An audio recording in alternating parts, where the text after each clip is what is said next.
ইউকেতে আসার এই ৩ বছরে আমি যা এক্সপিরিয়েন্স করেছি তাই আমি আজকে আপনাদের সাথে শেয়ার করব। হ্যালো এভরিওয়ান, আসসালামু আলাইকুম, welcome to my new video. এটা হচ্ছে বার্কিংয়ের টাউন হল বা টাউন সেন্টার, যে লন্ডন সিটি ইউকের মধ্যবিন্দু। আমি ভাগ্যক্রমে অনেকগুলো জায়গায় ঘুরেছি, যেমন ম্যানচেস্টার, বার্মিংহাম, নিউ ক্যাসেল, আর আমি ছিলাম স্টাফোর্ডশায়ার, স্টোক-অন-ট্রেন্টে। সো এই সুবাদে আমি অনেকগুলো জায়গায় ঘুরেছি।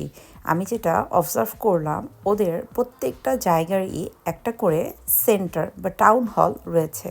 এই হচ্ছে আমাদের বার্কিংয়ের টাউন হল। এই যে দেখছেন ভিউটা, এই জায়গাটার প্রায় সময়ই খালি থাকে।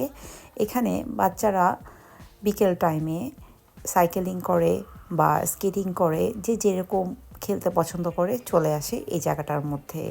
এখানটাকে মধ্যবিন্দু বলা হচ্ছে কারণ ওরা এইসব জায়গাগুলোতে কিছু সেন্টার খুলে রাখে সাধারণ মানুষের জন্য।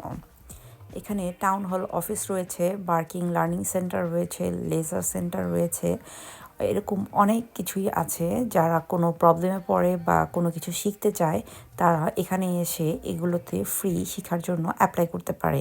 যেমন এখানে বার্কিং লার্নিং সেন্টার, এই বোর্ডটাতে সব কিছুই দেওয়া আছে কোন কোন বিষয়ে আপনি আপনার নলেজ বৃদ্ধি করতে পারবেন। আর এই যে হচ্ছে লেজার সেন্টার, এখানে সুইমিং পুল আছে, জিম আছে, যে যেটাই চান না কেন করতে পারবেন। এই টাউন হলের মধ্যে অফিস রয়েছে, আপনার কোনো রকমের প্রবলেম হলে আপনি ওদের সাথে যোগাযোগ করতে পারেন। আর এই টাউন হলকে ঘিরে বিভিন্ন রকমের শপিং মল, ওপেন মার্কেট সব কিছু বসে, এবং আপনি এখানে পুলিশ স্টেশনও পাবেন, ফায়ার ব্রিগেড সার্ভিসও পাবেন। তো সব কিছুই আসলে এটাকে কেন্দ্র করেই বিভিন্ন এরিয়ার ডেভেলপমেন্ট করা হয়।